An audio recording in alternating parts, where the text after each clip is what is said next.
Ladies and gentlemen, a very, very, very happy new year on this 1st of January 2024.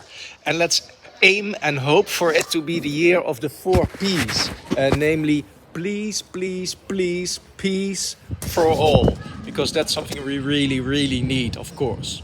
Let me tell you about the vlog of this week. It's going to be vlog #004. And you can find it with the extra words Jules van Gestel. And today I'll be talking about Philips, the family Philips, and how their family came about and also how their great company came about. And we're going to start with this building in the background.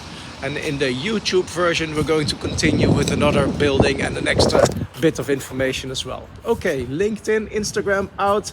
Keep watching on YouTube, please. Enjoy. Bye, have a great year. And we're continuing, like I said, on YouTube. And we are on YouTube, we're in front of the house to which the family Philips actually moved towards the end of the 1700s even. So we're looking at this house, and this is the house where Benjamin Philips and Feitje Philips ended up in Zaltbommel after they moved here, after the father of Benjamin Philips had moved from Germany to Veenendaal in the Netherlands. And guess what the first name was of Benjamin's father? His first name was Philip Philips. So that's a unique, great moment of creativity for the parents of Philip Philips. Well, Benjamin Philips ended up here in this part of this now big house, and he started a textile shop. And the textile shop really took off because not very much later he and his wife were able to buy this house as well. So you see, it's a house which is constructed by joining two houses together, and this is where the family Philips in Zaltbommel actually started. Well, Benjamin Philips was the gentleman who was the father of Leon Philips. And Leon Philips is a gentleman who started a store on the market. And this market I will show you now, and you will see the store in a few minutes, maybe in a few seconds even. And he started a tobacco and grocery shop. And in the tobacco and grocery shop, which he called the Gouden Eenhoorn, later when his son took over, they actually turned it into Philips and Pelletier also for tobacco. However, in the beginning it was the Golden Unicorn, as you would translate it into in Dutch. And we will see the Golden Unicorn in about 5, 4, 3, 2, 1 seconds here in the background. And this is where that company took off. They did great. As you may have noticed, we've spoken about Philip Philips, we've spoken about Benjamin Philips. Now we're talking about Leon Philips, and he started the business here at number 11. And later they also bought number 9, and number 9 got to be known as a very well-known house, a very welcoming house, where many people joined to find the Philips family. Well, we are at Leon Philips now.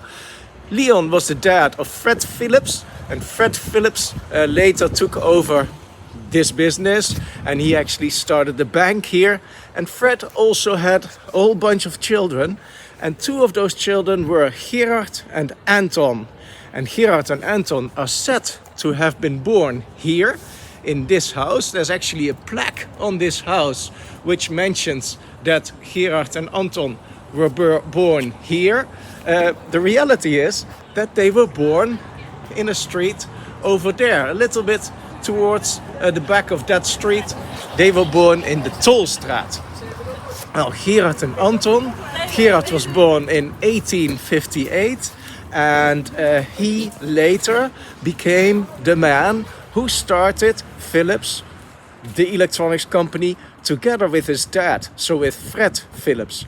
And then quite many people will say, no, it's Gerard and Anton who started the Philips company. No, it was Gerard and his dad, Fred Philips. And at that time, Anton was actually working in England. So Gerard Philips and Fred Philips They started the Philips company on 15th of May 1891. A lot of the money that was needed came from the bank, actually, that Gerard's dad had. So he took care of financing, and Gerard took care of the knowledge, the technological knowledge that he had gathered when he was abroad, when he was in England. He had learned and discovered a lot about electrical lighting, and that was what he was going to introduce in the Netherlands. Well, 1891, you already heard me say it, they were actually planning on starting the company in Breda. They had bought some land and they were planning to build a factory there. In the end, they actually bought an old weavery, an old textile factory in Eindhoven. It had been, deserted, or it had been decided that they were not going to continue that business.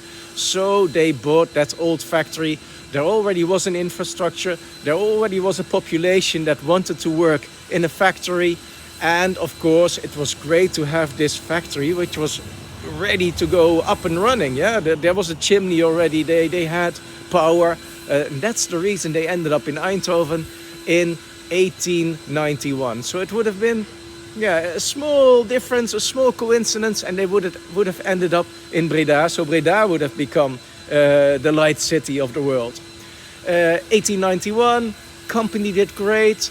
In 1912 already, it became a public company. So that's when they did the IPO, and actually since then, since 1912, people can buy shares.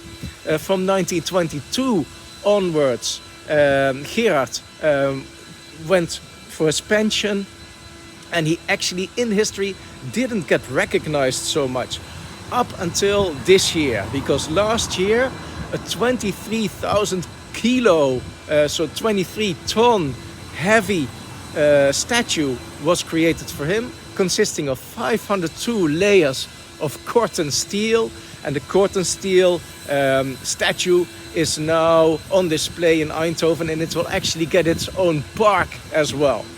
So that's a little bit longer vlog this time. I think Gerard really deserves it. He passed away in 1942, only 4 days after his wife passed away, and history knows a little bit less about Gerard because of the fact that Gerard didn't have any children. Anton had children.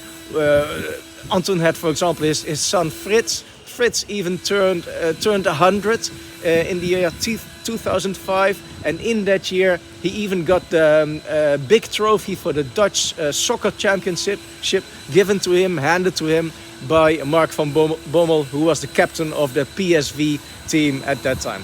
Okay, the gentleman in the background, as you hear, is nicely cleaning all the leaves and cleaning all the rubbish. So that's my cue to say, okay, thank you so much for your attention. Again, let's make it a great year. Let's make it the year of the 4 Ps. Please, please, please, peace for all. All the best. Hope to see you next time. Bye-bye.